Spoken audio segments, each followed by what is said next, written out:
G'day folks, it's Boxing Day here. I hope everyone's well.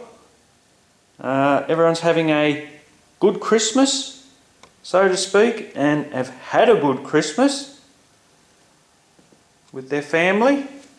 I think it's a beautiful time of the year to catch up with your family, and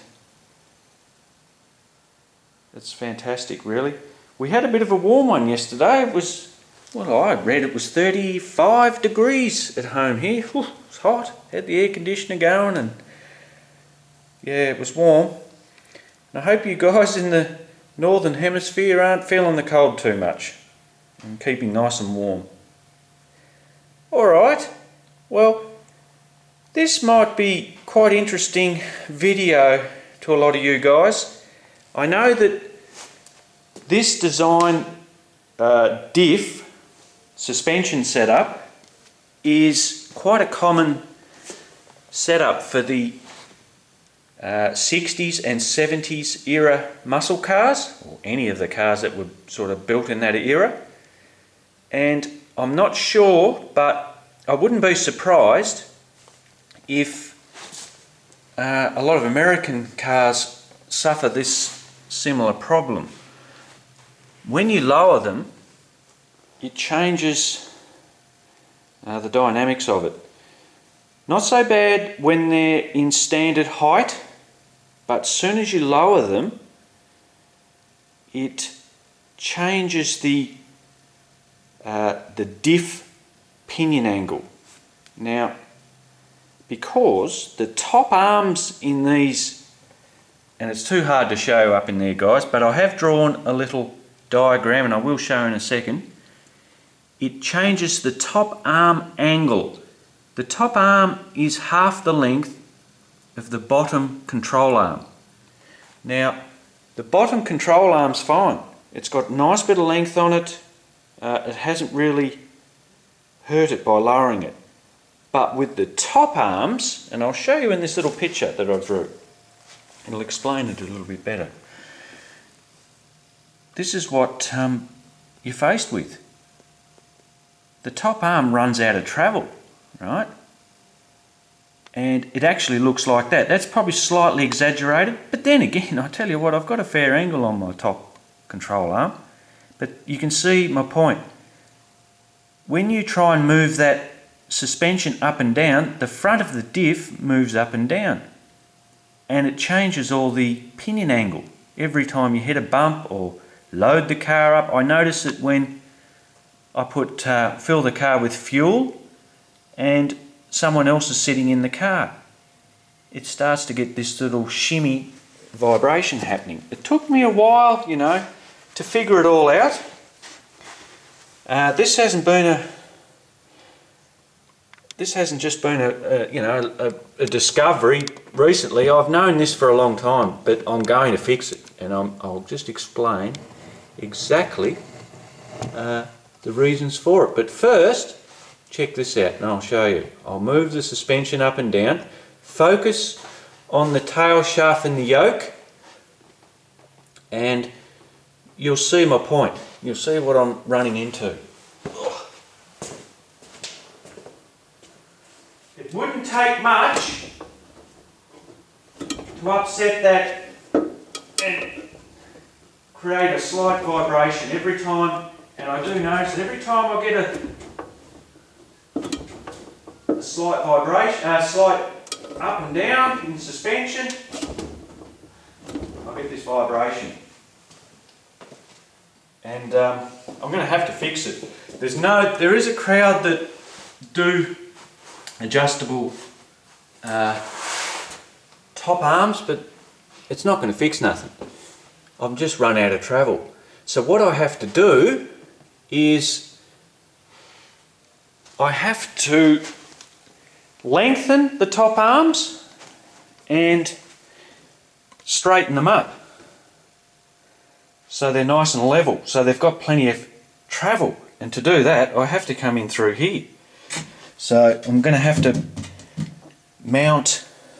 cut it out and lengthen them and fabricate the actual joint up in here. And what I'll do, I'll make up some adjustable arms as well, so I've got a bit of adjustment there to fine tune it. But that's what it's going to take to fix that, guys. I'm going to do a detailed video on that too, so to show you, because I just can't put up with it anymore, and it's horrible, you know, especially when I'm up around 5,000-6,000 revs and going around that sweeper down at Symonds Plains. The car tends to move up and down because of the way it is, and you can feel it, and I think you can hear it on some of the videos too, and it's not a nice feeling. So I've had that tail shaft. That's a beautiful tail shaft. You know, when I first tried to fix it and never realised, about 5, 6, 7 years ago, I had the tail shaft balanced within an inch of its life. That's a brand newie. I had new. Oh look, I've had a lot of things done. I've actually lifted the gearbox, so I hardly run any angle at all on that tail shaft. You know, when the tank's down roughly half, that's how touchy it is, when the fuel's half out of it. And I found by lightening the car, everything I took out of the car, like the back seat and that, actually improved it. So lifting it is lifting the diff up, straightening it. The more weight you put down on the car, the diff noses down like that, creates more angle. You've got to run, see, with a pinion angle, you've got to run the same angle at each end. I think it's a maximum of 4 degrees. So I've got to run 4 degrees from the output shaft of the gearbox,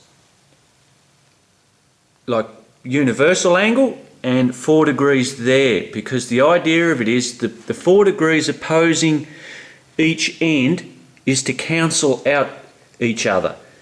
There's no good the diff nosing down creating 5-6 degrees, it's not in sync with the front, and that's the trouble I'm having, and that's why it's vibrating. So I'm going to correct it, and I'll do some good vids on that too, so it's real interesting for anyone that wants to know about all that sort of stuff. It's really interesting, and hopefully I'll correct it. You've noticed I've got the panhard rod on it too, so that's been a great thing, you know. That's kept that back end so taut. So the idea of it is that panhard takes all the stress off the arms, because the top arms are angled, and that's what the design is too, so they're to stop sideways lateral movement, and because you put a horrible angle on them, it made the suspension, like for sideways lateral, terrible. You know, the car would buck. But as soon as I put the panhard on it, it took all that out of it, and so that frees me up to do that top arm job quite easily, so I don't have to worry about it being a sideways lateral fixture. But it's still going to have to be bloody strong, because the diff's going to want to rip out of it. So, but at least it's only going to want to be push and pull now, not sideways. But anyway, I'll put some more vids up, guys. I've got my little holiday break, and I'm feeling quite pumped at the minute. So I'm going to get on to my extractors very soon. I've actually got to go to another little pre-Christmas family gathering on Boxing Day, so I thought I'd just throw this one up and show you. It was worthy of it. I've got some little mods I'm going to do to the oiling system.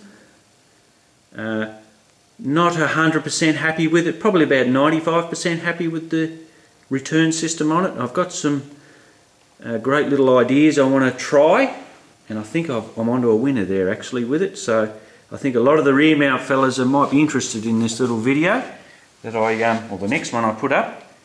And yeah, I'm going to put a few up over the next few days, and there'll be a flurry of them coming up, because there's a few other things I want to talk about.